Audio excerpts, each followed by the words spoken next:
Here, blob, binary large object. What is a binary large object? Binary large object is Azure storage service used to store unstructured data like text, image, video, backup, or scalable content. You upload a product image for e-commerce site to blob storage.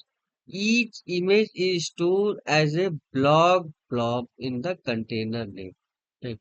This is the blob storage. Now we know about the storage. Here I am explaining about the blob storage. Blob storage name is the bundle large object.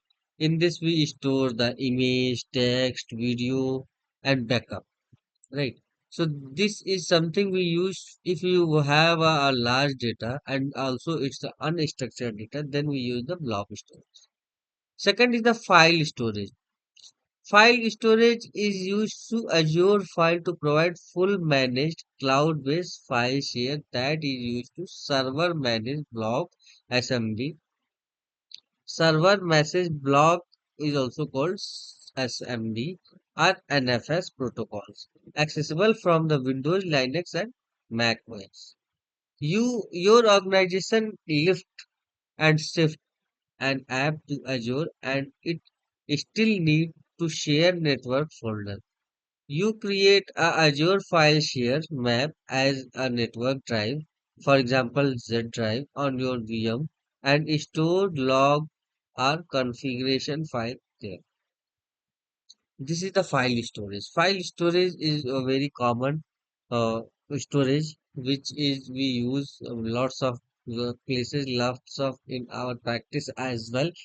So, whenever if you want to know about the what is the file storage, so for that here is the example of the network drive chat. That is a common storage place where we store our file, right?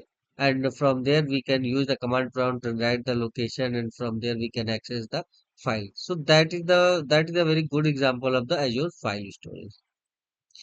Snapshot. Snapshot is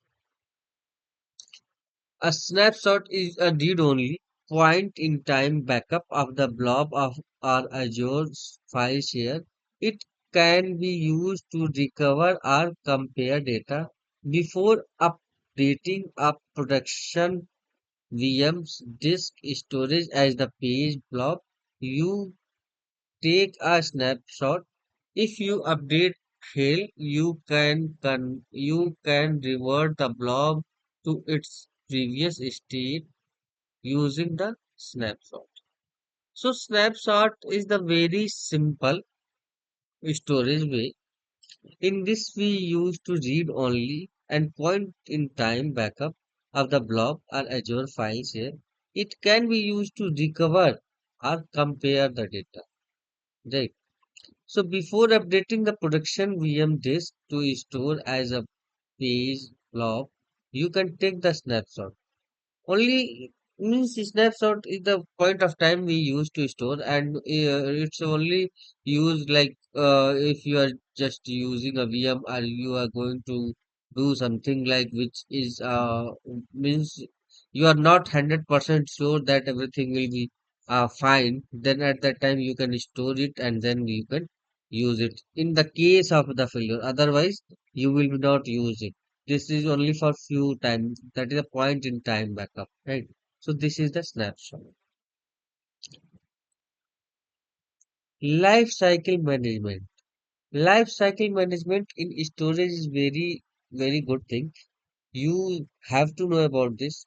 Life cycle management in Azure storage automate the movement and deletion of the blob based on the rule and the condition, helping to reduce the storage cost. Life cycle of the storage is something like you can understand that you create set of rules. On basis of that, you will be store your data in symmetric manner. For example, a latest data you will put up at top and the data which you want but you will not access for 30 days or you are accessing after 90 days or you want to store it but you don't know when you will use it or you will access it. So that type of the data we store in a different place, because whenever the data, if you are using frequently, the cost of Azure storage is high in compared to the storage which you are not frequently using. So this is the concept of the tier: hot tier, cool tier, which I will tell you. Here you can see that you set up the life cycle rule.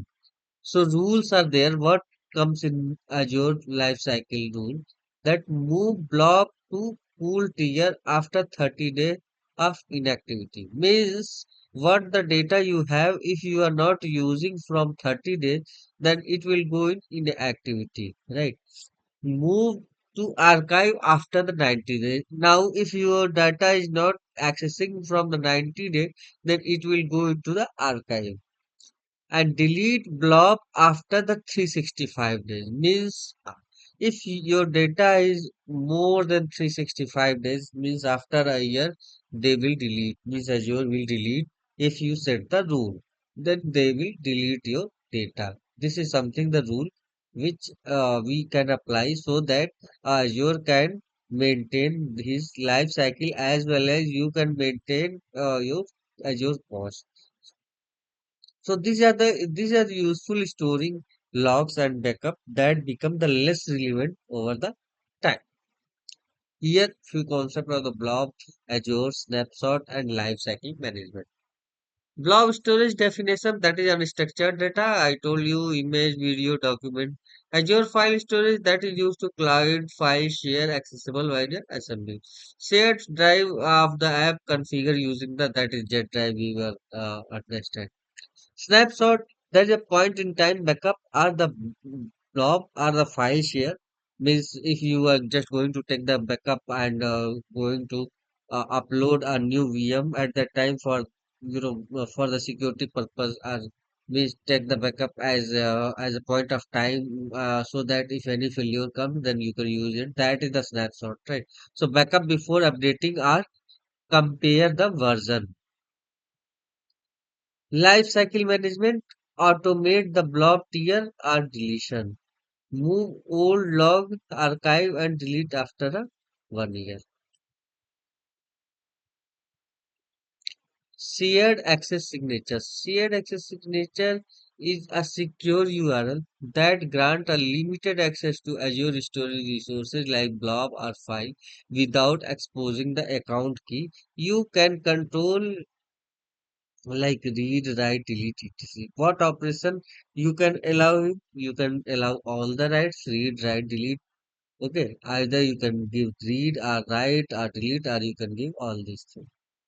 The time window of link is valid. IP address restriction. So what is a shared access? Shared access signature is something like, suppose I am a teacher and I am teaching 100 students, and I want to share my computer location for time being, means is the batch of the 10 days, and I want that the student who is in my batch can access my specific drive from today to 7 days only. After that, their access will be removed, because I will go for the next batch and I will teach next 100 student and next 10 student and next batch student. So I will give them this right. So for limited time, if I want to give a right to user, so that time we use the shared access signature. In this, we give the key URL. By this, they can access it. So shared access signature is this, right? We can give the access for 24 hours, or we can give access after 7 days. Means it's a limited hours, limited days access. Identity based access control. Identity based access control, user Azure Active Directory or AD, Azure AD, identify to grant user or app role based on the permission to Azure storage. This is method to more secure and centrally managed. You uses RBAC role-based access control. Natural role like storage blob data reader, storage blob data contributor. Right. You want to use your organization to upload delete blob in the container. You assign them to storage blob data contributor role to that container. They authenticate using their Azure AD credential. No key or token needed. So identity-based access control is the something where we can identify or where we can give the access to a specific user, and for that, before to give the control, we need to identify the user. That is the something like RBAC. Role-based access control means there will have a some role, so basis of that role, we will provide him a access. This is a simple thing. We can relate to RBAC to identity-based access control. Right. Feature, shared access signature, identity-based access control. So, what is the difference between the shared access signature and identity-based control? Authentication means here we use the token in URL, where identity-based access is RBAC is Azure AD identity. AD identity is enough to identify the user. Graduality very fine specific file action and time is a role-based reader computer etc. Use case temporary external access, internal access with better security, security less secure if token leak, right? More secure and centrally managed. Best for sharing with vendor or app. RBAC assigning access to user, teams, or services. So these are different. By this we can understand. But overall, we need to know what is a share access signature and what is the RBAC. RBAC is the user who is using your Azure right now. We can give him the reader role. We can give him the contributor role. Right.